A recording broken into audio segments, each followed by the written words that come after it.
Inserting probabilities for each type of project. Let us start by assuming that the investor is willing to put up money for 10 seed money projects. We will later discard this assumption to test for different numbers of projects within the investment portfolio. Now, at the beginning of the investment period, the investor obviously does not know how many of these 10 projects will eventually become unicorns, horses, or dogs. We will create a model where, probabilistically, if 1 or 2 unicorns appear at any given time, then, the rest of the remaining projects will be allocated to either become horses or dogs. Then, if 1 or 2 additional horses appear, the remaining projects will become dogs. In other words, the model will cascade down from unicorns to horses, and from horses to dogs, in order to finally end up classifying each of the 10 projects. 23. On cell B7 write 10, the number of projects.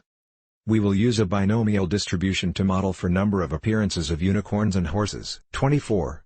Place your cursor on cell B8, where we will generate the number of unicorns that may eventually appear using a binomial distribution. Click on Define Distributions and select a binomial distribution from the Common tab. 25. Respectively change the n and p parameters for a reference to B7 and 0.01. This means that a binomial distribution will randomly generate the number of instances that will appear, given that you have 10 projects, n, for which the individual probability of appearance of each one of them is 1%, p. 26. Slightly shift your vertical delimiters to places between the 0 and the 1, and the 1 and the 2. This chart means that, given the independent nature of the appearance of unicorns, there is a 90.4% probability of not finding any unicorns, given that the investor puts up money for 10 projects.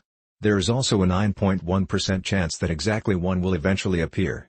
However, there is only a 0.4% probability of finding 2 or more, given that you invest money in 10 mutually independent projects. That is what a binomial function looks like, equals risk binomial, B7, 0.01. Theoretically, risk binomial, n, p, specifies a binomial distribution with parameters n and p. This is usually used to model the number of successes in n amount of independent, identical trials, where p is the probability of success on each trial.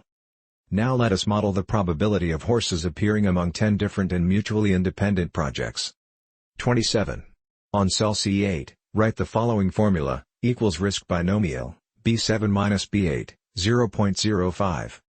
Observe that, instead of starting with 10 projects, we are starting with 10 projects minus the projects previously generated as unicorns. Therefore, this binomial distribution works for a parameter n of either 10, 9, or fewer remaining projects to be allocated to a category. 28. By clicking on the Define Distribution icon on cell C8, and moving the vertical delimiters respectively anywhere between the 0 and the 1, and the 2 and the 3, its chart should look like this. There is close to 60% probability of not finding any horses within the population of 10 or less independent projects. There is a 39% chance of finding either 1 or 2 horses, given that the investor puts money for 10 or less alternative projects. There is only a 1.2% probability of finding 3 or more horses among the projects. Now, we will calculate the number of dogs on the portfolio. 29. On cell D8 write, equals B7 minus B8 minus C8. Considering that it is highly likely to find many throwaway projects among such a small portfolio. When we combine the probabilities of finding unicorns or horses with their respective net cash flows, we are ready to simulate using the convoluted function init risk compound.